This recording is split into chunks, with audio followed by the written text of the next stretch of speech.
Bismillahirrahmanirrahim. Assalamualaikum warahmatullahi wabarakatuh. Pada kesempatan ini saya akan membahas mengenai penafsiran Quran surat Asy-Syams ayat 8. Fa'alhamaha fujuraha wa taqwaha. Yang artinya, maka Allah mengilhamkan kepada jiwa itu jalan kefasikan dan ketakwaan. Nah, jadi jelas bahwa Quran surat Asy-Syams ayat 8 ini menginformasikan bahwa Allah mengilhamkan kedurhakaan atau kefasikan atau kejahatan dan ketakwaan. Akan tetapi sebagian ulama dalam menafsirkannya Quran surat Asy-Syams ayat 8 tersebut, kata mengilhamkan seolah-olah sama artinya dengan kata menjelaskan. Sehingga Quran surat Asy-Syams ayat 8 tersebut menjadi begini. Maka Allah menjelaskan kepadanya menuju kefasikan, yaitu menjelaskan kepadanya hal itu kemudian memberinya petunjuk kepadanya sesuai dengan apa yang dia tetapkan untuknya. Ibnu Abbas berkata tentang firman Allah tersebut yang menafsirkan, yang mengartikan begini. Maka Allah mengilhamkan kepada jiwa itu jalan kefasikan dan ketakwaannya. Maksudnya, Allah menjelaskan kepadanya kebaikan dan keburukan. Demikian juga dikatakan oleh Mujahid dan Qatadah. Ibnu Zaid berkata bahwa Allah Subhanahu wa Ta'ala menjadikan dalam jiwa itu kefasikan dan ketakwaannya. Mengilhamkan, menjelaskan, atau menjadikan dalam jiwa itu semua merupakan kata kerja yang berbeda, yang tentunya malaikat tidak akan salah menggunakannya dalam berbagai kalimat. Menurut Kamus Besar Bahasa Indonesia, ilham adalah petunjuk dari Allah yang timbul di hati atau bisikan hati. Dalam konteks Islam, ilham adalah petunjuk atau inspirasi dari Allah yang diberikan kepada hambanya. Sekarang bagaimana cara Allah menyampaikan ilham, kedurhakaan, atau kefasikan kepada manusia? Jika ilham itu tiba-tiba ada di hati, kita tidak bisa menganggap bahwa bisikan itu dari Allah. Tapi bisa saja bisikan syaitan. Bagaimana jika malah jadi fitnah?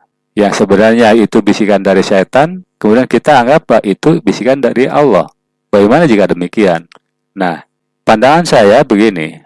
Allah mengilhamkan kepada jiwa itu kefasikan dan ketakwaan adalah melalui Rasulullah SAW, yaitu berupa ayat Al-Quran dan hadis, yaitu ketika mewahyukan ayat-ayat mutasyabihat, ayat-ayat perumpamaan, ayat-ayat yang sulit dipahami, dan juga hadis-hadis atau perilaku-perilaku Nabi yang sejenis juga dengan itu.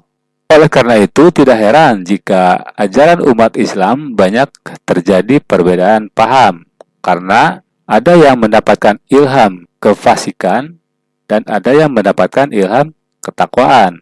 Ada yang melaksanakan dan berketetapan hati dengan ilham kefasikan, dan ada yang berketetapan hati dengan ilham ketakwaan. Nah, dengan pengetahuan ini mudah-mudahan jadi sebuah kesadaran agar tidak menutup diri jika ada pihak yang mengkoreksi suatu ajaran dengan alasan beda mazhab atau alasan mengikuti ulama salaf atau ulama khalaf atau alasan-alasan lain. Yang penting fokus mencari kebenaran dan tidak bercerai-berai atau bersatu atau berjamaah. Salah satu contoh kasus yang banyak muncul di media sosial adalah mengenai keberadaan Allah di mana. Ada umat yang akhirnya berpendapat bahwa Allah itu dalam diri kita. Itu tercantum dalam Quran surat Qaf ayat 16. Dan ada pula umat yang memahami bahwa Allah di atas. Itu tercantum dalam surat Al-Haqqah ayat 17. Sementara ada pemahaman lain yang menyatakan bahwa Allah tidak bertempat, karena jika bertempat maka Allah sama dengan makhluk. Dengan perdebatan itu secara tidak langsung sudah memikirkan zat Allah. Padahal ada larangan memikirkan tentang zat Allah yang dinyatakan dalam hadis Nabi Muhammad SAW sebagai berikut. Berpikirlah tentang makhluk Allah dan jangan memikirkan zat Allah, karena sungguh kamu tidak akan dapat memperkirakannya. Hadis ini diriwayatkan oleh Abu Nuaim dari Ibnu Abbas. Menurut Albani, alasan utama larangan ini adalah keterbatasan akal manusia untuk menjangkau keagungan zat Allah yang mutlak. Jika Rasulullah SAW melarang memikirkan zat Allah, tentunya tidak akan ada ayat-ayat Al-Quran yang mengarahkan ke arah itu, kecuali Allah beri pilihan apakah manusia mau memilih ilham kepada kefasikan atau memilih ilham kepada ketakwaan. Artinya, apakah mau mencari penafsiran yang benar atau tidak.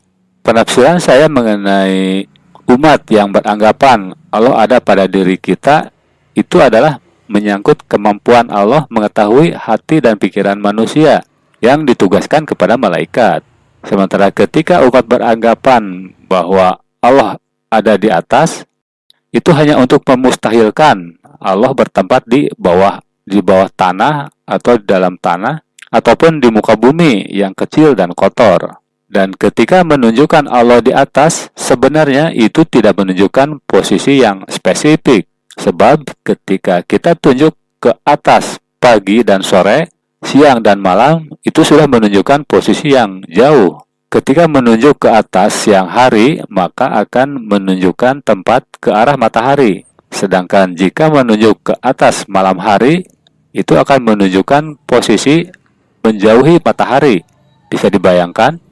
Sekian, seperti biasa, jangan taklid kepada saya karena saya tidak pantas untuk ditaklidi oleh siapapun. Pikir ulang, kaji ulang, jika benar gunakan ilmunya, jika salah tinggalkan atau buang saja dengan HP-mu. Semoga bermanfaat.